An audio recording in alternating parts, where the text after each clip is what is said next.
ইতিহাসের পাতা উল্টালেই আমরা দেখতে পাই সমাজের কাছে প্রতিটি মেয়ে যেন বোঝাস্বরূপ। বিশেষত গ্রাম বাংলার মেয়েরা শৈশব থেকে কৈশোরে পৌঁছতে না পৌঁছতেই সমাজের কাছে মাথা ব্যথার কারণ হয়ে পড়ে। একটি মেয়ের ইচ্ছে অনিচ্ছের বিরুদ্ধে গিয়ে অন্যের হাতে তুলে দিতে পারলেই তারা যেন দায়মুক্ত হতে পারেন। এরকমই এক প্রেক্ষাপটে গ্রাম বাংলার এক বাস্তব ছবি তুলে ধরেছেন সাহিত্যিক বিভূতিভূষণ বন্দ্যোপাধ্যায় তার পুঁইমাচা গল্পটির মধ্য দিয়ে। তাহলে শুরু করা যাক আজকের নিবেদন, পুঁইমাচা। সহায় হরিচাটুর্যে উঠানে পা দিয়াই স্ত্রীকে বলিলেন, একটা বড় বাটি কি ঘটি যাহাই কিছু একটা দাও তো, তারকুড়ো গাছ কেটেছে, একটু ভালো রস আনি। স্ত্রী অন্নপূর্ণা খড়ের রান্নাঘরের দাওয়ায় বসিয়া শীতকালের সকালবেলা নারিকেল তেলের বোতলে ঝাঁটার কাটি পুড়িয়া 2 আঙুলের সাহায্যে ঝাঁটার কাটি লগ্ন জমানো তৈলটুকু সংগ্রহ করিয়া চুলে মাখাইতেছিলেন। স্বামীকে দেখিয়া তাড়াতাড়ি গায়ের কাপড় একটু টানিয়া দিলেন মাত্র, কিন্তু বাটি কি ঘটি বাহির করিয়া দিবার জন্য বিন্দুমাত্র আগ্রহ তো দেখালেনই না, এমনকি বিশেষ কোনো কথাও বলিলেন না। সহায় হরি অগ্রবর্তী হইয়া বলিলেন, কি হয়েছে, বসে রইলে যে? দাও না একটা ঘটি। আহ, খেন্তি টেন্তি সব কোথায় গেল এরা? তুমি তেল মেখে বুঝি ছোবে না? অন্নপূর্ণা তেলের বোতলটি সরাইয়া স্বামীর দিকে খানিকক্ষণ চাহিয়া রহিলেন। পরে অত্যন্ত শান্ত সুরে জিজ্ঞাসা করিলেন, তুমি মনে মনে কি ঠাউরেছ বলতে পারো? স্ত্রীর অতিরিক্ত রকমের শান্ত সুরে সহায় হরি মনে মনে ভীতির সঞ্চার হইল। ইহা যে ঝড়ের অব্যবহিত পূর্বের আকাশের স্থিরভাব মাত্র, তাহা বুঝিয়া তিনি মরিয়া হইয়া ঝড়ের প্রতীক্ষায় রহিলেন। একটু আমতা আমতা করিয়া কহিলেন, কেন, কি আবার কি? অন্নপূর্ণা পূর্বাপেক্ষাও শান্ত সুরে বলিলেন, দেখো, রঙ্গ করো না বলছি, ন্যাকামি করতে হয় অন্য সময় করো। তুমি কিছু জানো না নাকি খোঁজ রাখো না? অত বড় মেয়ে যার ঘরে সে মাছ ধরে আর রস খেয়ে দিন কাটায়, কি করে তা বলতে পারো? গায়ে কি গুজব রটেছে জানো? সহায় হরি আশ্চর্য হইয়া জিজ্ঞাসা করিলেন, কেন, কি গুজব? কি গুজব? জিজ্ঞাসা করো গিয়ে চৌধুরীদের বাড়ি। কেবল বাগদি দুলে পাড়ায় ঘুরে ঘুরে জন্ম কাটালে ভদ্রলোকের গায়ে বাস করা যায় না। সমাজে থাকতে হলে সেই রকম মেনে চলতে হয়। সহায় হরি বিস্মিত হইয়া কি বলিতে যাইতেছিলেন, অন্নপূর্ণা পূর্ববৎ সুরেই পুনর্বার বলিয়া উঠিলেন, এক ঘরে করবে গো, তোমাকে এক ঘরে করবে। কাল চণ্ডী মণ্ডপে এসব কথা হয়েছে। আমাদের হাতে ছোঁয়া জল আর কেউ খাবে না। আশীর্বাদ হয়ে মেয়ের বিয়ে হলো না, ওনাকে উৎসুক্য করা মেয়ে। গায়ের কোনো কাজে তোমাকে আর কেউ যেতে বলবে না। যাও, ভালোই হয়েছে তোমার। এখন গিয়ে দুলে বাড়ি বাগদি বাড়ি উঠে বসে দিন কাটাও। সহায় হরি তাচ্ছিল্যের ভাব প্রকাশ করিয়া বলিলেন, এই আমি বলি, না জানি কি ব্যাপার, এক ঘরে? সবাই এক ঘরে করেছেন, এবার বাকি আছেন কালীময় ঠাকুর। অন্নপূর্ণা তেলে বেগুনে জ্বলিয়া উঠিলেন, কেন, তোমাকে এক ঘরে করতে বেশি কিছু লাগে নাকি? তুমি সমাজের মাথা না একজন মাতব্বর লোক? চাল নেই, চুলো নেই, এক করার মুরুদ নেই। চৌধুরীরা তোমায় এক ঘরে করবে, তার এমন কঠিন কথা কি? আর সত্যিই তো এদিকে ধাড়ি মেয়ে হয়ে উঠল। হঠাৎ স্বর নামাইয়া বলিলেন, হলো যে 15 বছরে। বাইরে কমিয়ে বলে বেড়ালে কি হবে? লোকের চোখ নেই। পুনরায় গলা উঠাইয়া বলিলেন, না বিয়ে দেবার গা না কিছু, আমি কি যাব পাত্তর ঠিক করতে? সশরীরে যতক্ষণ স্ত্রীর সম্মুখে বর্তমান থাকিবেন, স্ত্রীর গলার সুর ততক্ষণ কমিবার কোনো সম্ভাবনা নাই বুঝিয়া সহায় হরি দাওয়া হইতে তাড়াতাড়ি একটি কাঁসার বাটি উঠাইয়া লইয়া খিড়কি দুয়ার লক্ষ্য করিয়া যাত্রা করিলেন। কিন্তু খিড়কি দুয়ারে একটু এদিকে কি দেখিয়া হঠাৎ থামিয়া গেলেন এবং আনন্দপূর্ণ স্বরে বলিয়া উঠিলেন, এসব কি রে খেন্তিমা, এসব কোথা থেকে আনলি? 14-15 বছরের একটি মেয়ে আর 2টি ছোট ছোট মেয়ে পিছনে লইয়া বাড়ি ঢুকিল। তাহার হাতে এক বোঝা পুঁইশাক, ডাটাগুলি মোটা ও হলদে।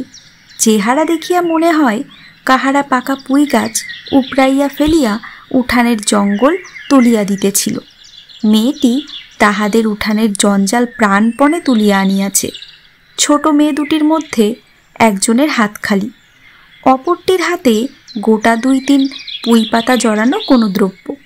বড় মেয়েটি খুব লম্বা, গোলগাল চেহারা, মাথার চুলগুলো রুক্ষ অগোছালো, বাতাসে উড়িতেছে। মুখখানা খুব বড়, চোখ দুটো ডাগর ডাগর ও শান্ত। সরু সরু কাচের চুড়িগুলো 2 পয়সা ডজনের একটি সেফটি পিন দিয়া একত্র করিয়া আটকানো। পিনটার বয়স খুঁজিতে যাইলে প্রাগৈতিহাসিক যুগে গিয়া পড়িতে হয়। এই বড় মেয়েটির নামই বোধহয় খেন্তি, কারণ সে তাড়াতাড়ি পিছন ফিরিয়া তার পশ্চাৎবর্তনের হাত হইতে পুঁই পাতা জড়ানো দ্রব্যটি লইয়া মেলিয়া ধরিয়া বলিল, চিংড়ি মাছ বাবা, গয়াখুড়ের কাছ থেকে রাস্তায় নিলাম, দিতে চায় না, বলে তোমার বাবার কাছে 8 দিনকার ধরুন 2 পয়সা বাকি আছে। আমি বললাম, দাও গয়া পিসি, আমার বাবা কি তোমার 2 পয়সা নিয়ে পালিয়ে যাবে? আর এই পুঁইশাকগুলো ঘাটের ধারে রায় কাকা বললে, নিয়ে যা, কেমন মোটা মোটা।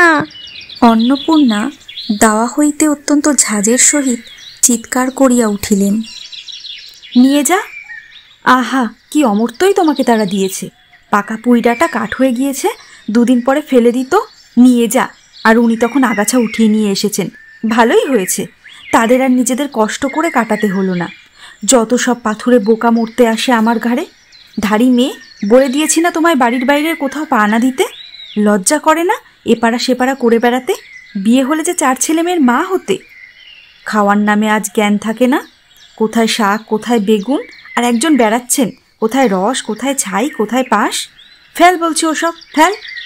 মেয়েটি শান্ত অথচ ভয় মিশ্রিত দৃষ্টিতে মার দিকে চাহিয়া হাতের বাঁধন আলগা করিয়া দিল।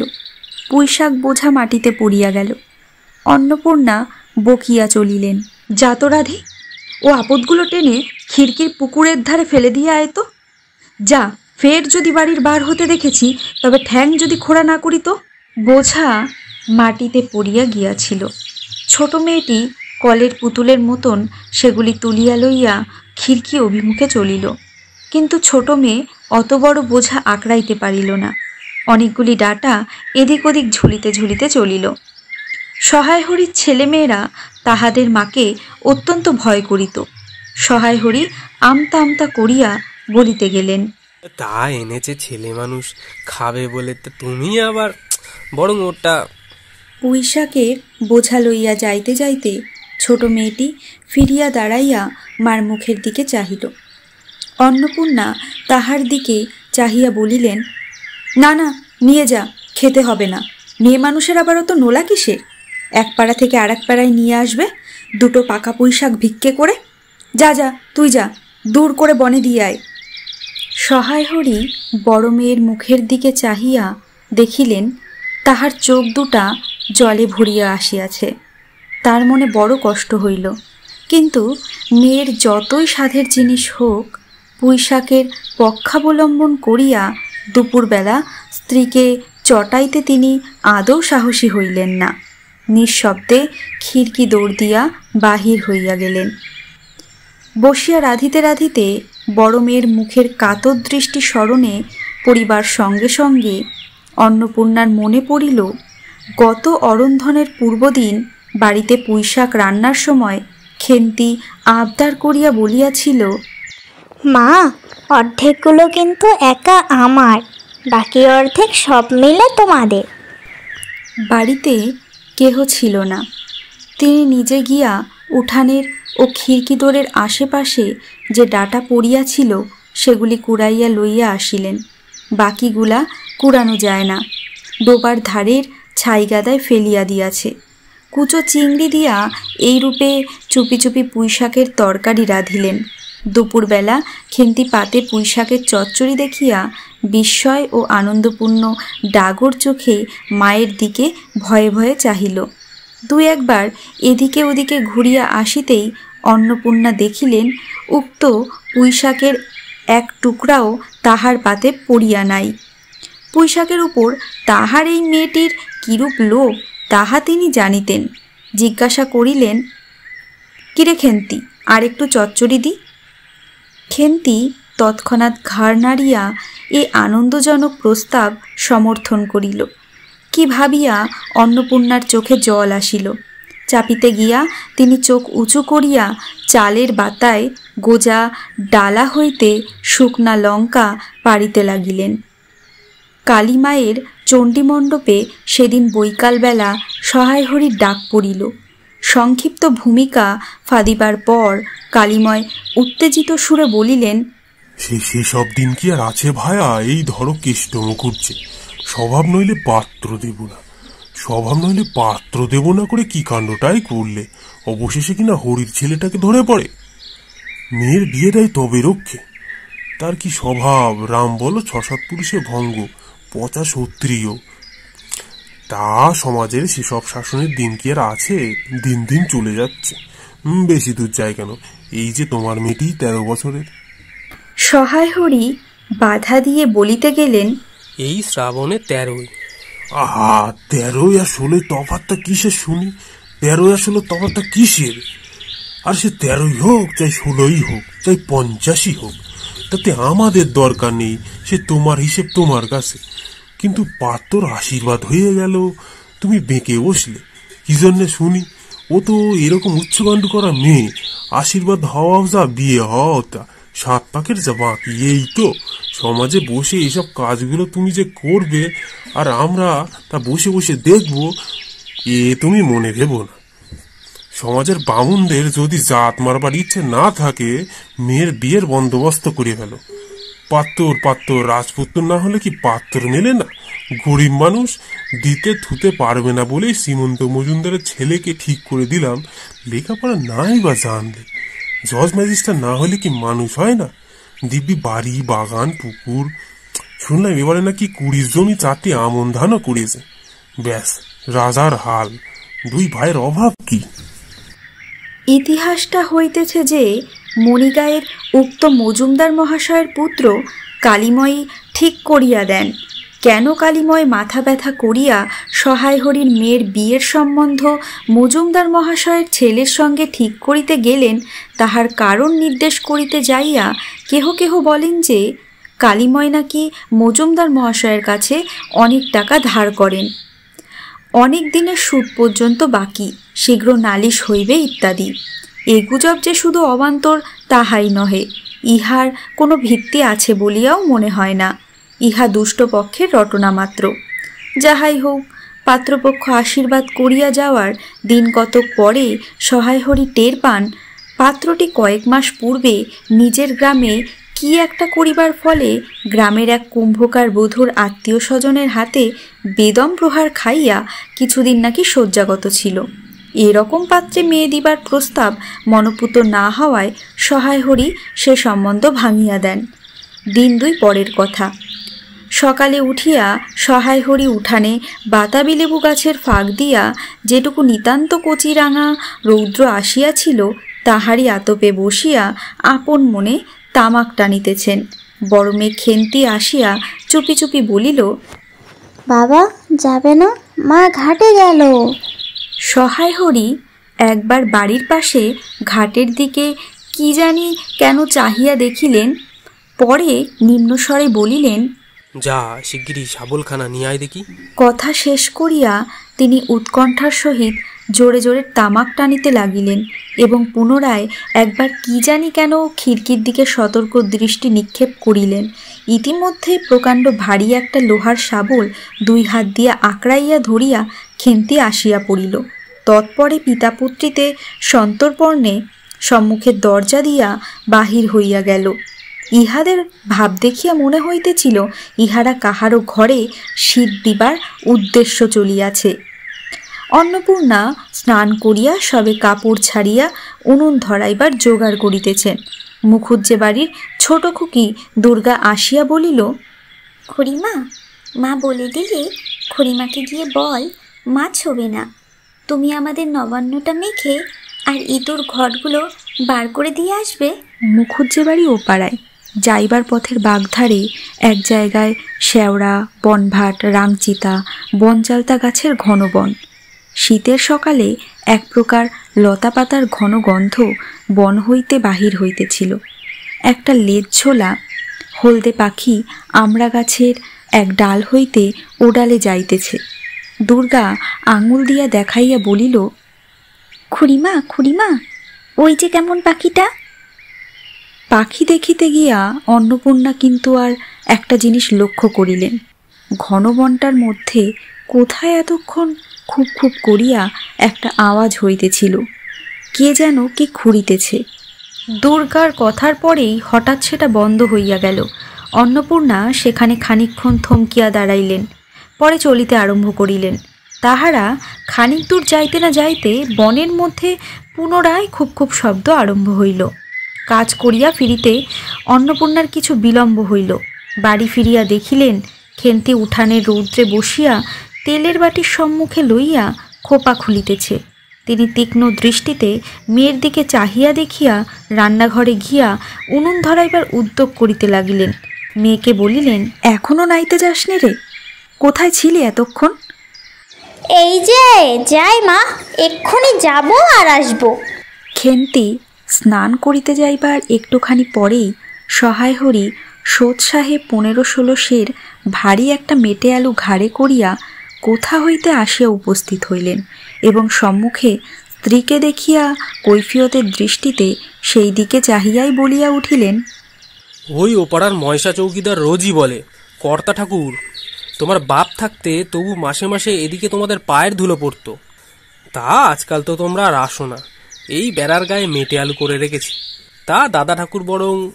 অন্নপূর্ণা স্থির দৃষ্টিতে স্বামীর দিকে চাহিয়া বলিলেন, বরজপোতার বনের মধ্যে বসে খানিক আগে কি করছিলে শুনি?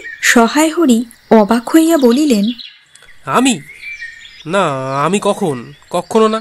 এই তো আমি। চুরি তো করবেই, দিনকাল গিয়েছে এককাল আছে। মিথ্যা কথাগুলো আর এখন বলো না, আমি সব জানি। ভেবেছিলে আপদ ঘাটে গিয়েছে আর কি। দুর্গার মা ডেকে পাঠিয়েছিল, ওপাড়ায় যাচ্ছি। শুনলাম বরজপোতার বনের মধ্যে কি সব খুব খুব শব্দ। তখনই আমি বুঝতে পেরেছি, সারা পেয়ে শব্দ বন্ধ হয়ে গেল। যেই আবার খানিক দূর গেলাম, আবার দেখি শব্দ। তোমার তো ইহকালও নেই পরকালও নেই, চুরি করতে ডাকাতি করতে যা ইচ্ছে করো, কিন্তু মেয়েটাকে আবার এর মধ্যে নিয়ে গিয়ে ওর মাথা খাও কিসের জন্য? সহায় হরি হাত নাড়িয়া বরজপোতার তাহার উপস্থিতি থাকার বিরুদ্ধে কতগুলি প্রমাণ উত্থাপন করিবার চেষ্টা করিতে গেলেন, কিন্তু স্ত্রীর চোখের দৃষ্টির সামনে তাহার বেশি কথাও জোগাইল না, বা কথিত উক্তিগুলির মধ্যে কোনো পূর্বাপর্য সম্বন্ধও খুঁজিয়া পাওয়া গেল না। আধ ঘণ্টা পরে খেন্তি স্নান সারিয়া বাড়ি ঢুকল। সম্মুখস্থ মেটে আলুর দিকে একবার আর চোখে চাহিয়াই নিরীহ মুখে উঠানের আলনায় অত্যন্ত মনোযোগের সহিত কাপড় মেলিয়া দিতেছিল। অন্নপূর্ণা ডাকিলেন, খেন্তি, এদিকে একবার আয় তো, শুনে যা। মায়ের ডাক শুনিয়া খেন্তির মুখ শুকাইয়া গেল।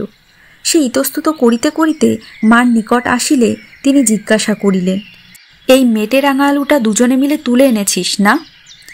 খেন্তির মার মুখের দিকে একটুখানি চাহিয়া থাকিয়া একবার ভূপতিত মেটে আলুটার দিকে চাহিল, পরে পুনরায় মার মুখের দিকে চাহিল এবং সঙ্গে সঙ্গে ক্ষিপ্র দৃষ্টিতে একবার বাড়ির সম্মুখস্থ বাঁশঝাড়ের মাথার দিকেও চাহিয়া লইল। তাহার কপালে বিন্দু বিন্দু ঘাম দেখা দিল, কিন্তু মুখ দিয়া কথা বাহির হইল না। অন্নপূর্ণা কড়া সুরে বলিলেন, কথা বলছিস নে যে বড়, এই মেটে আলু তুই এনেছিস কি না? খেন্তি বিপন্ন চোখে মার মুখের দিকেই চাহিয়াছিল। উত্তর দিল, হ্যাঁ। অন্নপূর্ণা তেলে বেগুনে জ্বলিয়া উঠিয়া বলিলেন, পাজি, আজ তোমার পিঠে আমি আস্ত কাঠের চেলা ভাঙব, তবে ছাড়ব। বরজপোতার বনে গিয়েছ মেটে আলু চুরি করতে? সমস্ত মেয়ে বিয়ের যোগ্যী হয়ে গেছে কোন কালে? সেই এক গলা বিজন বন, তার মধ্যে দিন দুপুরে বাঘ লুকিয়ে থাকে, তার মধ্যে থেকে পরের আলু নিয়ে এলো তুলে। যদি গোসাইরা চৌকিদার ডেকে তোমায় ধরিয়ে দেয়, তোমার কোন শ্বশুর এসে তোমায় বাঁচাতো? আমার জোটে খাবো, না জোটে খাবো না, তা বলে পরের জিনিসে হাত? এই মেয়ে নিয়ে আমি কি করব মা? 2-3 দিন পরে একদিন বৈকালে ধুলামাটি মাখা হাতে খেন্তি মাকে আসিয়া বলিল, মা মা দেখবে এসো। অন্নপূর্ণা গিয়া দেখিলেন ভাঙা পাঁচিলের ধারে যে ছোট খোলা জমিতে কতগুলো পাথরকুচি ও কণ্টিকারের জঙ্গল হইয়াছিল, খেন্তি ছোট বোনটিকে লইয়া সেখানে মহা উৎসাহে তরকারির আওলাদ করিবার আয়োজন করিতেছে এবং ভবিষ্যৎভাবী নানাবিধ কাল্পনিক ফলমূলের অগ্রদূতস্বরূপ বর্তমানে কেবল একটিমাত্র শীর্ণকায় পুঁইশাকের চারা কাপড়ের ফালির গ্রন্থিবন্ধনে বদ্ধ হইয়া ফাঁসি হইয়া যাওয়া আসামির মতন ঊর্ধ্বমুখে একখণ্ড শুষ্ক কঞ্চির মধ্যে অবস্থিত করিতেছে। দিনের আলোয় এখনো বাহির হয় নাই। অন্নপূর্ণা হাসিয়া বলিলেন, ধুর পাগলি, এখন পুইড়াটার চারা পোতে কখনো? বর্ষাকালে পুঁততে হয়, এখন যে জল না পেয়ে মরে যাবে। কেন, আমি রোজ জল ঢালবো?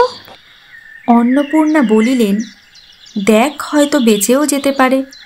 আজকাল রাতে খুব শিশির হয়, খুব শীত পড়িয়াছে। সকালে উঠিয়া সহায় হরি দেখিলেন তাহার দুই ছোট মেয়ে দোলাই গায়ে বাঁধিয়া রোদ উঠিবার প্রত্যাশায় উঠানের কাঁঠাল তলায় দাঁড়াইয়া আছে। একটা ভাঙা ঝুড়ি করিয়া খেন্তি শীতে কাঁপিতে কাঁপিতে মুখুজ্জে বাড়ি হইতে গোবর কুড়াইয়া আনিল। সহায় হরি বলিলেন, হ্যাঁ খেন্তিমা, তা সকালে উঠে জামাটা গায়ে দিতে তোর কি হয়? দেখ দেখি কি শীত। আচ্ছা দিচ্ছি বাবা, কই শীত তেমন তো। হ্যাঁ দে মা, এক্ষুনি দে। অসুখ বিসুখ 5 রকম হতে পারে, বুঝলি? সহায় হরি বাহির হইয়া গেলেন। ভাবিতে ভাবিতে গেলেন, তিনি কি অনেকদিন মেয়ের মুখে ভালো করিয়া চাহেন নাই? খেন্তির মুখ এমন সুষ্টি হইয়া উঠিয়াছে। জামার ইতিহাস নিম্নলিখিত স্বরূপ। বহু বৎসর অতীত হইল। হরিপুরের রাসের মেলা হইতে সহায় হরি কালো সার্জের এই 2.5 টাকা মূল্যের জামাটি ক্রয় করিয়া আনেন। ছিঁড়িয়া যাইবার পর তাহাতে কতবার রিপু করা হইয়াছিল। সম্প্রতি গত বৎসর হইতে খেন্তির স্বাস্থ্যোন্নতি হওয়ার দরুন জামাটি তাহার গায়ে হয় না। সংসারের এসব খোঁজ সহায় হরি কখনো রাখিতেন না। জামার বর্তমান অবস্থা অন্নপূর্ণারও জানা ছিল না। খেন্তির নিজস্ব ভাঙা টিনের তোরঙ্গের মধ্যেই উহা থাকিত। পৌষ সংক্রান্তি সন্ধ্যাবেলা অন্নপূর্ণা একটা কাশিতে চালের গুঁড়া, ময়দা ও গুড় দিয়া চটকাইতেছিলেন। একটি ছোট বাটিতে 1 বাটি তেল। খেন্তি কুড়ুনির নিচে একটা কলার পাতা পাতিয়া 1 মালা নারিকেল কুড়িতেছে। অন্নপূর্ণা প্রথমে খেন্তির সাহায্য লইতে স্বীকৃত হন নাই, কারণ সে যেখানে সেখানে বসে, বনে বাদারে ঘুরিয়া ফেরে। তাহার কাপড় চোপড় শাস্ত্রসম্মত ও সূচি নহে। অবশেষে খেন্তি নিতান্ত ধরিয়া পড়ায় হাত পা ধোয়াইয়া ও শুদ্ধ কাপড় পরাইয়া তাহাকে বর্তমান পদে নিযুক্ত করিয়াছেন। ময়দার গোলা মাখা শেষ হইলে অন্নপূর্ণা উনুনে খোলা চাপাইতে যাইতেছেন। ছোট মেয়ে রাধা হঠাৎ ডান হাতখানা পাতিয়া বলিল, মা, ওই একটু। অন্নপূর্ণা বড় গামলাটা হইতে একটুখানি গোলা তুলিয়া লইয়া হাতের আঙুল 5টি দ্বারা একটি বিশেষ মুদ্রা রচনা করিয়া সেটুকু রাধার প্রসারিত হাতের উপর দিলেন। মেজ মেয়ে পুটি অমনি ডান হাতখানা কাপড়ে মুছিয়া লইয়া মার সামনে পাতিয়া বলিল, মা, আমায় একটু। খেন্তি সূচিবস্ত্রে নারিকেল কুড়িতে কুড়িতে লুব্ধ নেত্রে মধ্যে মধ্যে এদিকে চাহিতেছিল। এ সময় খাইতে যাওয়ায় মা পাছে বকে সেই ভয়ে চুপ করিয়া রহিল। অন্নপূর্ণা বলিলেন, দেখি নিয়ে আয় খেন্তি ওই নারকেল মালাটা, ওতে তোর জন্য একটু রাখি। খেন্তি ক্ষিপ্র হস্তে নারিকেলের উপরের মালাখানা যাহাতে ফুটা নাই সেখানা সরাইয়া দিল। অন্নপূর্ণা তাহাতে একটু বেশি করিয়া গোলা ঢালিয়া দিলেন। মেজ মেয়ে পুটি বলিল, জ্যাঠাইমারা অনেকখানি দুধ নিয়েছে, রাঙা দিদি ক্ষীর তৈরি করছিল, ওদের অনেক রকম হবে। খেন্তি মুখ তুলিয়া বলিল, এবেলা আবার হবে নাকি? ওরা তো ওবেলা ব্রাহ্মণ নিমন্ত্রণ করেছিল, সুরেশ কাকাকে আর ওপাড়ার তিনোর বাবাকে। ওবেলা তো পায়েস, ঝোল, পুলি, মুক্তোক্তি এইসব হয়েছে। পুটি জিজ্ঞাসা করিল, হ্যাঁ মা, ক্ষীর নইলে নাকি পাটিসাপটা হয় না? খেদি বলছিল ক্ষীরের পুর না হলে কি আর পাটিসাপটা হয়? আমি বললাম, কেন? আমার মা তো শুধু নারিকেলের ছাই দিয়ে করে, সে তো কেমন লাগে। অন্নপূর্ণা বেগুনের বোটায় একটুখানি তেল লইয়া খোলাই মাখাইতে মাখাইতে প্রশ্নের সদুত্তর খুঁজিতে লাগিলেন। খেন্তি বলিল, খেদির ওই সব কথা, খেদির মা তো ভারী পিঠে করে কি না? ক্ষীরের পুর দিয়ে ঘিয়ে ভাজলেই কি আর পিঠে হলো? সেদিন জামাই এলে ওদের বাড়ি দেখতে গেলুম কি না, তাই খুড়িমা দুখানা পাটিসাপটা খেতে দিলে। ওমা, কেমন একটা ধরা ধরা গন্ধ! আর মার পিঠে কখনো কোনো গন্ধ পাওয়া যায়? পাটিসাপটায় ক্ষীর দিলে ছাই খেতে হয়। মা মা, নারকেল কোড়া একটু নেব? অন্নপূর্ণা বলিলেন, নে, কিন্তু এখানে বসে খাস নে, মুখ থেকে পড়বে না কি হবে, যা ওইদিকে যা। খেন্তি নারিকেলের মালায় এক থাবা কোড়া তুলিয়া লইয়া একটু দূরে গিয়া খাইতে লাগিল। মুখ যদি মনের দর্পণ স্বরূপ হয়, তবে খেন্তির মুখ দেখিয়া সন্দেহের কোনো কারণ থাকিতে পারিত না যে সে অত্যন্ত মানসিক তৃপ্তি অনুভব করিতেছে। ঘণ্টাখানেক পরে অন্নপূর্ণা বলিলেন, ওরে, তোরা সব এক এক টুকরো পাতা পেতে বসতো দেখি, গরম গরম দিই। খেন্তি, জল দেওয়া ভাত আছে ও বেলার, বার করে নিয়ে আয়। খেন্তির নিকট অন্নপূর্ণার এ প্রস্তাব যে খুব মনোপুত হইল না, তাহা তার মুখ দেখিয়া বোঝা গেল। পুটি বলিল, মা, বর্দি পিঠে খাক, ভালোবাসে, ভাত বরং থাকুক, আমরা কাল সকালে খাবো। খান কয়েক খাইবার পরেই ছোট মেয়ে রাধা আর খাইতে চাহিল না। সে নাকি অধিক মিষ্ট খাইতে পারে না। সকলের খাওয়া শেষ হইয়া গেলেও খেন্তি তখনও খাইতেছে।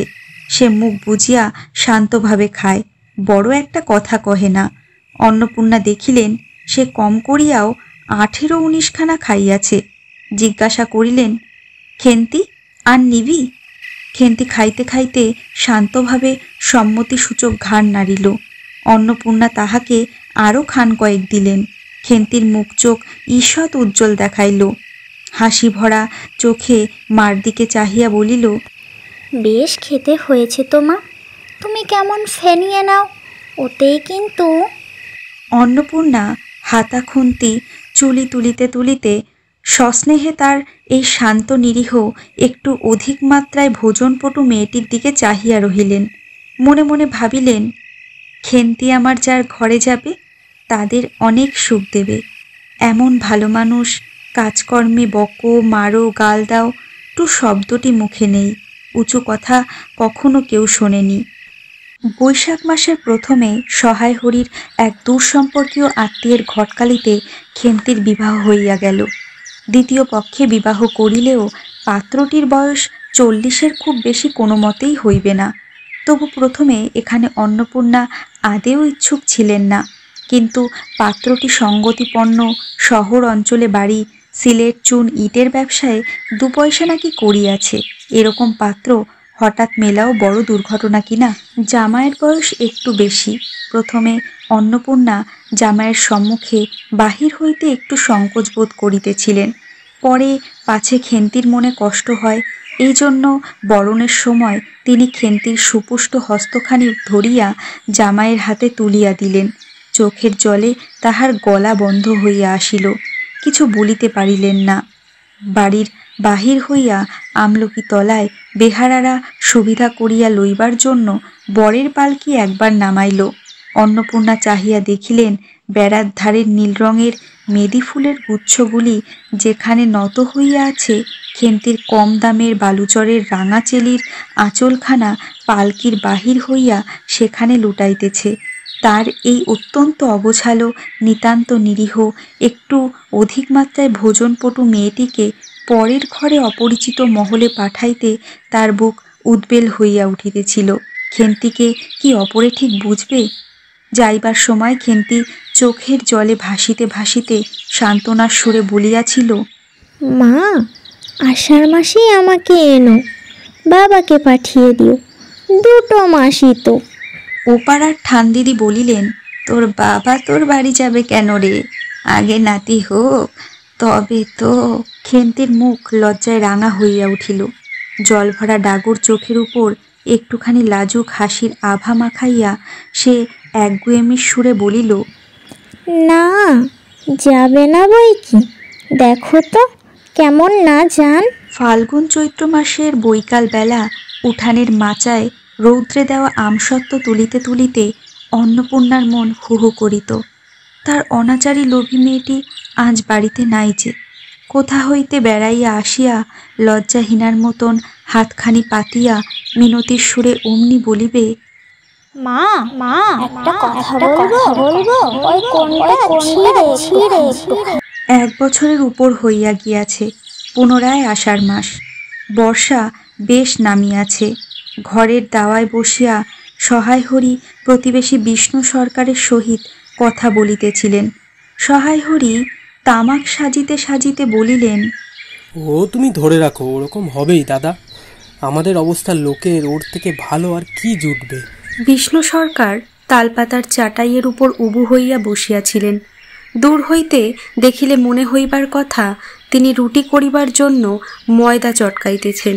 গলা পরিষ্কার করিয়া বলিলেন, না, সব তো আর, তাছাড়া আমি যা দেব নগদই দেব। তোমার মেয়েটির হয়েছিলটা কি? সহায় হরি হুকাটায় 5-6টি টান দিয়া কাশিতে কাশিতে বলিলেন, বসন্ত হয়েছিল শুনলাম, ব্যাপার কি দাঁড়ালো বুঝলে? মেয়ে তো কিছুতেই পাঠাতে চায় না। 250 আন্দাজ টাকা বাকি ছিল। বলল ও টাকা আগে দাও, তবে মেয়ে নিয়ে যাও।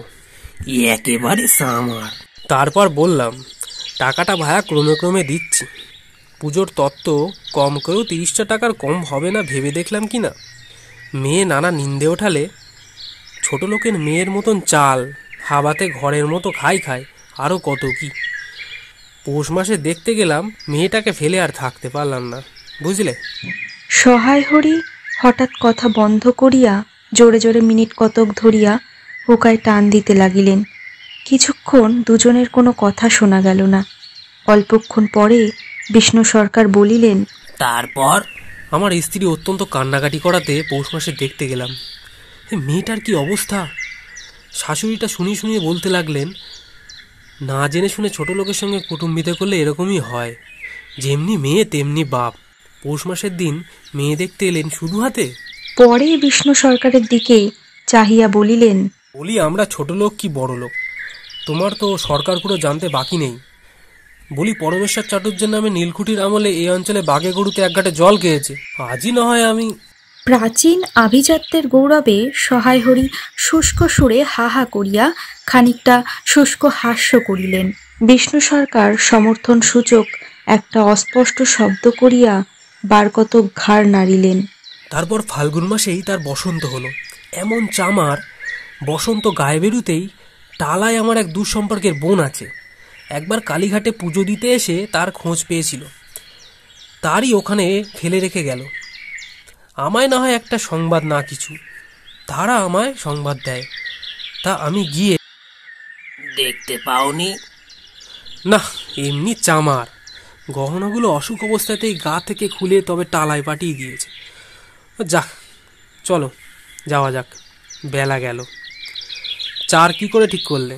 পিঁপড়ের টোপে মুড়ির চার তো সুবিধে হবে না বলেই মনে হচ্ছে। তারপর কয়েক মাস কাটিয়া গিয়াছে। আজ আবার পৌষ পার্বণের দিন। এবার পৌষ মাসের শেষের দিকে এত শীত পড়িয়াছে যে অত্যন্ত বৃদ্ধ লোকেরাও বলা বলি করিতেছেন যে এরূপ শীত তাহারা কখনো দেখেন নাই। সন্ধ্যার সময় রান্নাঘরের মধ্যে বসিয়া অন্নপূর্ণা সরু চাকলি পিঠার জন্য চালের গুঁড়ার গোলা তৈরি করিতেছেন। পুটি ও রাধি উনানের পাশে বসিয়া আগুন পোহাইতেছে। রাধি বলিতেছে, ও মা, দেখো মা, রাধির দোলাই কোথায় ঝুলছে, এখুনি ধরে উঠবে। অন্নপূর্ণা বলিয়া উঠিলেন, সরে বসো না, আগুনের ঘাড়ে গিয়ে না বসলে কি আগুন পোহানো হয় না? এই দিকে আয়। গোলা তৈরি হইয়া গেল। খোলা আগুনে চড়াইয়া অন্নপূর্ণা গোলা ঢালিয়া মুচি দিয়া চাপিয়া ধরিলেন। দেখিতে দেখিতে মিঠে আঁচে পিঠা টোপরের মতন ফুলিয়া উঠিল। পুটি বলিল, মা দাও, প্রথম পিঠাখানা কানাচে সারা ষষ্ঠীকে ফেলে দিয়ে আসি। অন্নপূর্ণা বলিলেন, একা যাস নে, রাধিকে নিয়ে যা। খুব জ্যোৎস্না উঠিয়াছিল। বাড়ির পিছনে সারা গাছের ঝোপের মাথায় তেলাকুচো লতার থলো থলো সাদা ফুলের মধ্যে জ্যোৎস্না আটকিয়া রহিয়াছে। পুটি ও রাধি খিড়কি দোর খুলিতেই একটা শিয়াল শুকনো পাতায় খসখস শব্দ করিতে করিতে ঘন ঝোপের মধ্যে ছুটিয়া পালাইল। পুটি পিঠাখানা জোর করিয়া ছুড়িয়া ঝোপের মাথায় ফেলিয়া দিল। তাহার পর চারিধারের নির্জন বাঁশবনের নিস্তব্ধতায় ভয় পাইয়া ছেলে মানুষ পিছু হাঁটিয়া আসিয়া খিড়কি দরজার মধ্যে ঢুকিয়া পড়িয়া তাড়াতাড়ি দ্বার বন্ধ করিয়া দিল। পুটি ও রাধি ফিরিয়া আসিলে অন্নপূর্ণা জিজ্ঞাসা করিলেন, কই দিলি? পুটি বলিল, হ্যাঁ মা, তুমি আর বছর যেখান থেকে নেবুর চারা তুলে এনেছিলে সেখানে ফেলে দিলাম। তারপর সে রাত্রে অনেকক্ষণ কাটিয়া গেল। পিঠা গড়া প্রায় শেষ হইয়া আসিয়াছে। রাতও তখন খুব বেশি। জ্যোৎস্নার আলোয় বাড়ির পেছনের বনে অনেকক্ষণ ধরিয়া একটা কাঠঠোকরা পাখি শব্দ করিতেছিল। তাহার স্বরটাও যেন ক্রমে তন্দ্রালু হইয়া পড়িতেছে। দুই বোনের খাইবার জন্য কলার পাতা চিরিতে চিরিতে পুটি অন্যমনস্কভাবে হঠাৎ বলিয়া উঠিল, তিথি বড় ভালোবাসত। তিনজনেই খানিকক্ষণ নির্বাক হইয়া রহিল। তাহার পর তাহাদের তিনজনেরই দৃষ্টি কেমন করিয়া আপনা আপনি উঠানের এক কোণে আবদ্ধ হইয়া পড়িল, যেখানে বাড়ির সেই লোভী মেয়েটির লোভের স্মৃতি পাতায় পাতায় শিরায় শিরায় জড়াইয়া তাহার কত সাধের নিজের হাতে পোতা পুঁই গাছটি মাচা জড়িয়া বাড়িয়া উঠিয়াছে। বর্ষার জল ও কার্তিক মাসের শিশির লইয়া কচি কচি সবুজ ডগাগুলি মাচাতে সব ধরে নাই, মাচা হইতে বাহির হইয়া দুলিতেছে, সুপুষ্ট নধর প্রবর্ধমান জীবনের লাবণ্যে ভরপুর।